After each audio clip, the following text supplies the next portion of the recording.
Did you know that some people consider a live octopus a delicacy? That's right, live. Imagine sitting down for dinner and your meal is still wriggling on your plate. It's a whole new level of fresh, isn't it? This is just one example of the fascinating and sometimes shocking culinary choices people make around the globe. There's a whole world of bizarre foods out there that push the boundaries of what we typically think of as edible. Now, if you think that's bizarre, wait until you see our top 10 list. Kicking off our countdown at number 10, we have century eggs. Also known as thousand-year eggs, millennium eggs, or pidan, century eggs are a delicacy that originates from China. Don't worry, despite the grandiose names, these eggs haven't been preserved for centuries or even a millennium. The name is a bit of an exaggeration. In reality, the preservation process takes a few weeks to a few months. But believe me, that's plenty of time to transform a regular duck, chicken, or quail egg into something truly extraordinary. The process of making century eggs is fascinating. The eggs are coated in a mixture of clay, ash, salt, quicklime, and rice hulls, which gives them their distinctive look and flavor. This process creates an alkaline environment that gradually changes the egg's texture and taste. The egg white turns into a translucent, amber-colored jelly, while the yolk hardens slightly and turns a dark, almost black, green. Now, let's talk about taste. If you're expecting it to taste like a regular boiled egg, you're in for a surprise. Century eggs have a robust, complex flavor. The yolk is creamy with a strong aroma, often compared to sulfur and ammonia, while the white has a salty, gelatinous texture. It's definitely an acquired taste. Century eggs hold a special place in Chinese cuisine. They're often used in congee, a type of rice porridge, or served with pickled ginger as a side dish. They're also a common offering at ancestral worship ceremonies. These eggs are a symbol of change, transformation, and the passage of time. Despite their peculiar look and unusual taste, century eggs are a testament to the ingenuity of traditional food preservation methods. They challenge our perceptions of what food can be and remind us that taste is subjective and bound by culture. So, would you dare to try a century egg? The answer might just lie in your next adventurous culinary journey. Coming in at number 9, we have haggis, the national dish of Scotland. This savory pudding is a mix of sheep's heart, liver, and lungs, seasoned with onions, oatmeal, sweet, spices, and salt. It might not sound appetizing at first, but it's a dish that's enjoyed by millions. Haggis is traditionally encased in the sheep's stomach and then boiled for around 3 hours. It's often served with neeps and tatties, mashed swede and potatoes to you and me. The whole ensemble is soaked in a rich, peppery gravy that brings out the warm, nutty flavor of the haggis. Now, you might be wondering how this peculiar dish became so popular. Well, haggis has been a staple in Scottish cuisine for centuries. Its origins are rooted in the days of the old Scottish cattle drovers. When the men left the Highlands to take their cattle to market, in Edinburgh, they would fill their saddlebags with a simple, hearty, and easy-to-carry food. It was usually a mixture of oatmeal, offal, and whatever else they could get their hands on. And thus, haggis was born. But haggis is more than just a food. It's a symbol of Scottish culture and pride. Every year on January 25th, Scots around the world celebrate Burns Night. This event commemorates the life and poetry of the national poet, Robert Burns. The centerpiece of the festivities, you guessed it, a piping hot haggis. The haggis is brought in on a silver platter, a dram of whiskey is poured, and Burns's poem addressed to a haggis is recited with gusto. So, yes, haggis might seem bizarre to some. The ingredients might make your stomach churn, and the preparation might sound like a scene from a medieval kitchen. But for the Scots, it's a culinary delight that warms their hearts and fills their bellies. It's a dish that ties them to their history, their culture, and their identity. So the question is, haggis, a bizarre food or a national treasure? At number 8, we have fried tarantulas, a popular snack in Cambodia. Now, brace yourselves, food explorers, because we're about to take a deep dive into the world of 8-legged delicacies. Yes, you heard that right, fried tarantulas. A snack that might make some skin crawl, but in Cambodia, it's a hit.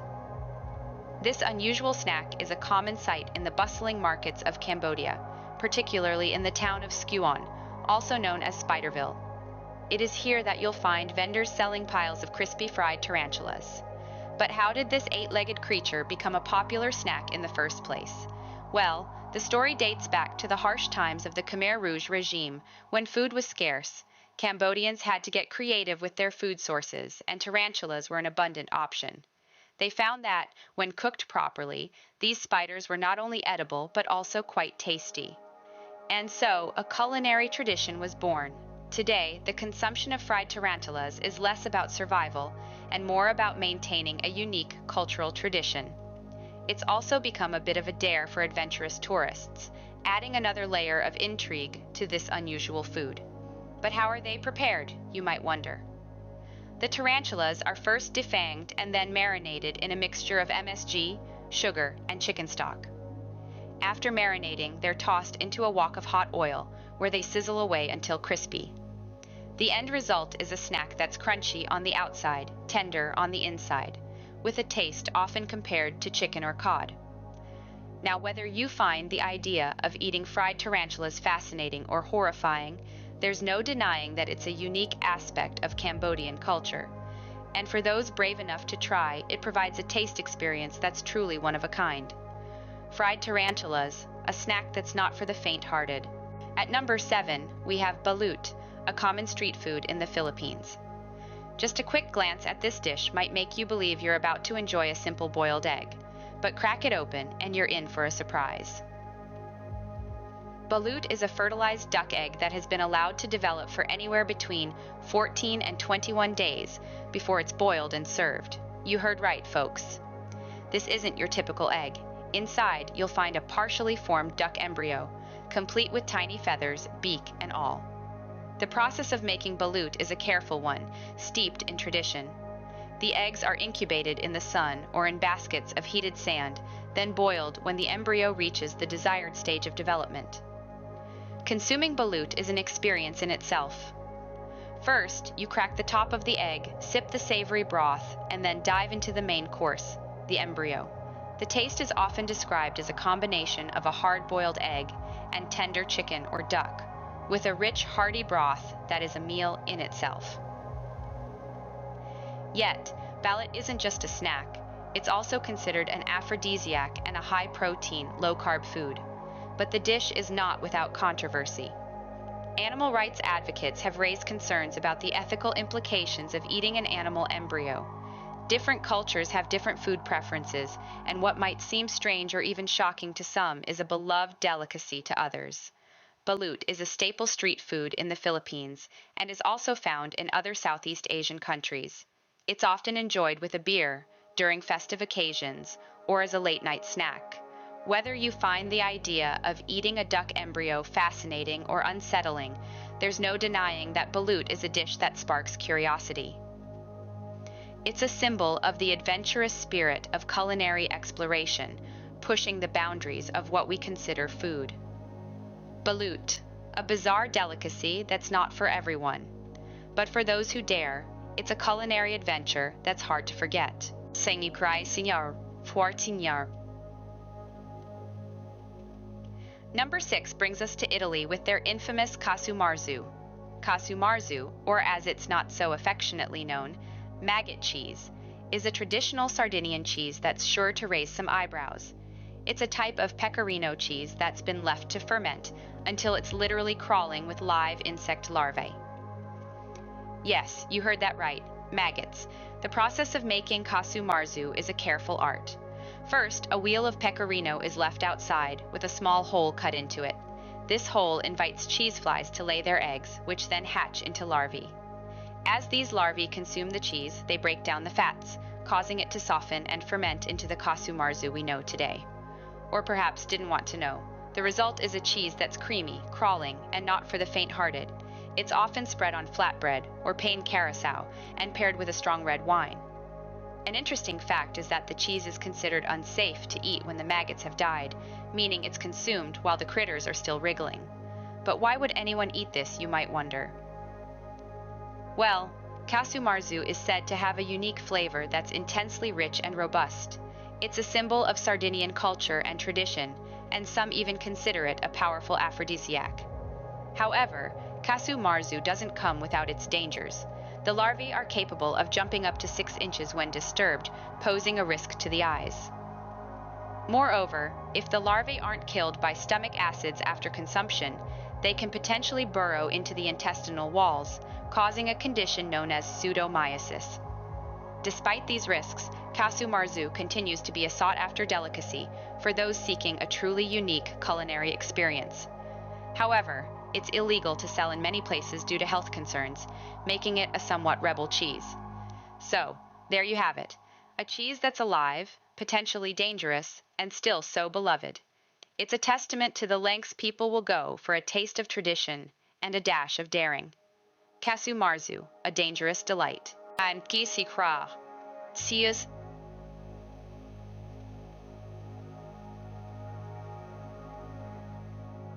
Halfway through our list at number 5 is Hakarl, a traditional Icelandic dish. Now brace yourself because Hakarl is not your typical seafood dish. It's made from a type of shark, specifically the Greenland shark, which is fermented and then left to dry for several months. The preparation process for Hakarl is as fascinating as it is, well, odorous. The Greenland shark is poisonous when fresh, thanks to a high content of urea and trimethylamine oxide. To make it safe to eat, the shark is first buried in a shallow pit in the ground covered with gravel and stones. This allows the harmful toxins to seep out over a period of 6 to 12 weeks. Once the fermentation period is over, the shark is dug up, cut into strips, and hung to dry for several more months. The result, a dish that's been likened to a very strong cheese, but with a twist. It's the smell of Hakarl that sets it apart.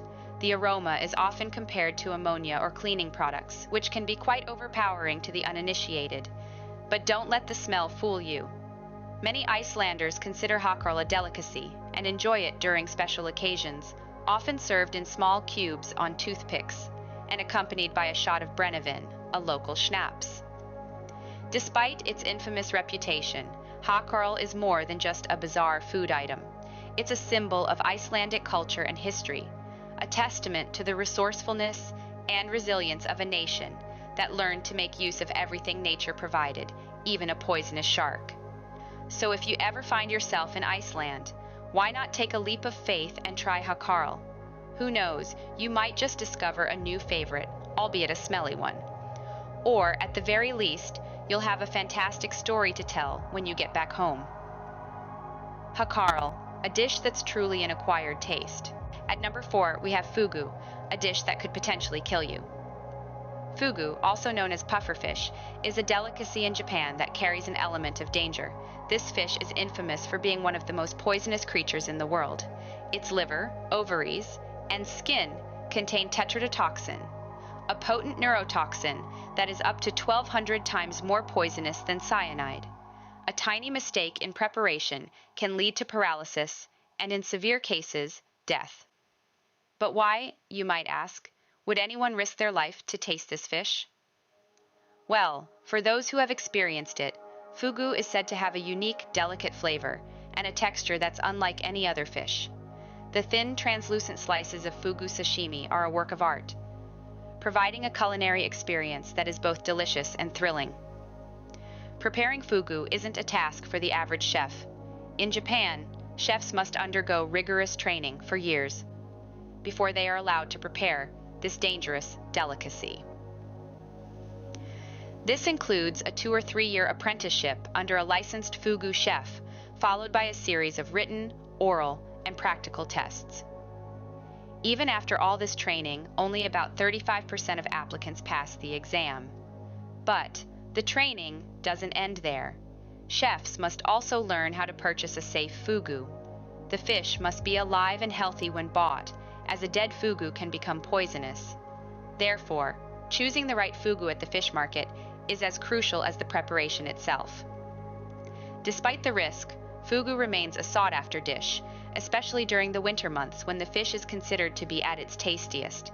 It's a testament to the Japanese philosophy of savoring the moment, as diners knowingly take a risk for a unique culinary experience.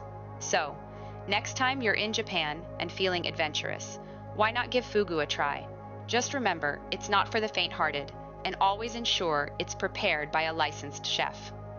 Fugu, a deadly delicacy. Number 3 takes us back to the octopuses with Sannakji. Now hold on to your hats, folks, because we're diving straight into the seas of South Korea for this one. Sannakji, the thrill seeker's sushi, is not for the faint of heart. It's a raw dish made from live octopus. Yes, you heard me correctly, live octopus. So how is this dish prepared, you ask? Well, it's quite simple, really. A small octopus, usually a baby one, is picked out from a tank, swiftly cleaned, and then chopped into bite-sized pieces. The pieces are then served immediately, typically seasoned with sesame oil and toasted sesame seeds. But here's where it gets interesting. Because of the quick preparation, the octopus's nerve activity continues even after it's been cut up. This means that the tentacles are still squirming around on the plate when it's served. Some of the suction cups might even still have the ability to stick to your mouth or throat. Now, while this might sound like a fun challenge for some, it does come with its fair share of hazards. The main danger of eating Sannakji is the risk of choking. The still active suction cups can latch on to the inside of your throat, making it difficult to swallow. In fact, there have been several reported cases of people choking to death while eating this dish. However, despite the risks, Sannakji remains a popular delicacy in South Korea. It's often served as an appetizer in seafood restaurants and is considered a must-try for adventurous eaters. The sensation of the squirming tentacles, combined with the fresh, clean taste of the octopus, creates a culinary experience that's truly one of a kind. Remember though, if you ever find yourself about to tuck into a plate of Sannakji, chew thoroughly before you swallow. It's not just about savoring the taste, it's about staying safe as well. Sannakji, a dish that's literally still moving. Coming in at number 2, we have Rocky Mountain oysters, and they're not what you think. Now, when you hear the term oysters, you might be imagining those succulent, briny sea creatures that are typically enjoyed raw or perhaps lightly steamed. Well, let's take a quick detour from that train of thought, because Rocky Mountain oysters are a different kettle of fish, or should I say, a different herd of cattle. Yes, you heard that right. Rocky Mountain oysters are not seafood at all, but rather a delicacy made from bull testicles. Originating from the ranching traditions of the American West, where wasting any part of the animal was frowned upon, these oysters have become a celebrated dish in many parts of the United States and Canada. So, how are these unconventional oysters prepared, you ask? It's quite simple, really. The testicles are first peeled. Yes, you heard that right. Peeled, then marinated in a savory mixture of garlic, salt, pepper, and other spices. After a good soak, they're coated in flour and deep fried until golden brown and crispy. The result? A delectable dish that's often compared to game meats or veal in terms of flavor. Now let's address the elephant in the room, or rather, the bull. The name Rocky Mountain oysters is indeed a bit of a misnomer, a cheeky euphemism if you will. It's thought that the name was coined by ranchers as a way to make the dish sound more appealing to the uninitiated. And let's face it, fried bull testicles doesn't quite roll off the tongue the same way, does it? Despite their misleading name and unusual origin, Rocky Mountain oysters have gained quite a reputation in the culinary world. They're even the star of their own festival, the Testy Festi, held annually in Montana, where brave foodies gather to sample and celebrate this unique dish. So there you have it, folks. Rocky Mountain oysters, a dish that's all in the name. And finally, at number 1, we have Surströmming, the smelliest food in the world.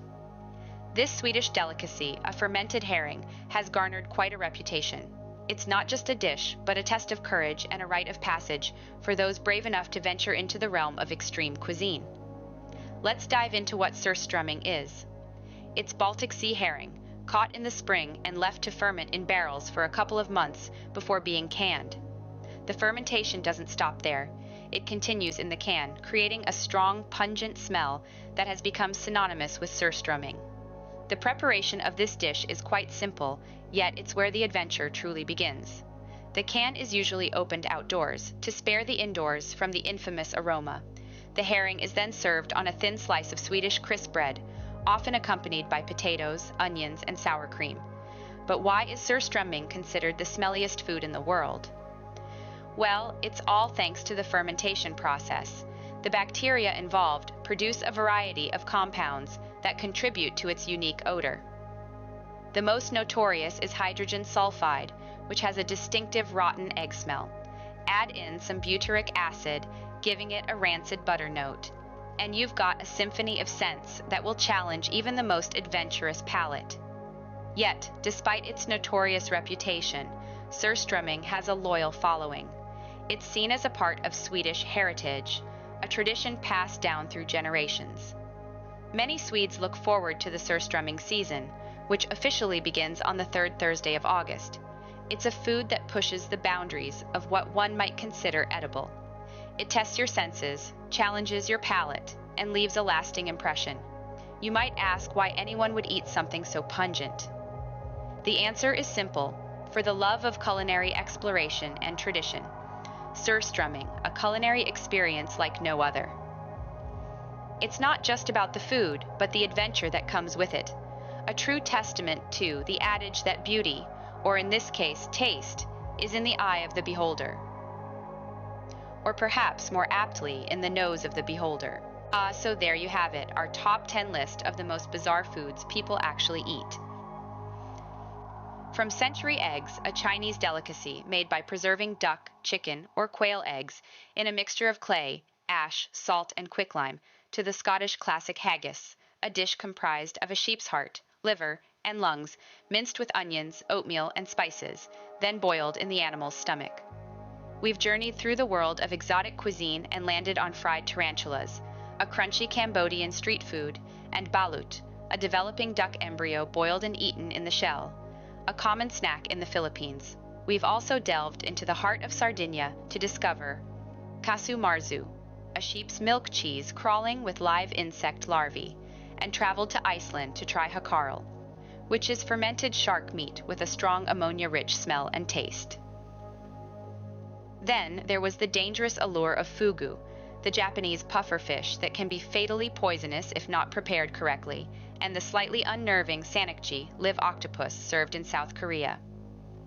We've cringed together at Rocky Mountain oysters, which are not seafood, but rather a dish made from bull testicles. And finally, we've held our noses at the Swedish Surströmming, a fermented Baltic Sea herring known for its overpowering smell. Remember, one man's bizarre is another man's delicacy. Until next time, stay curious and adventurous with your food choices.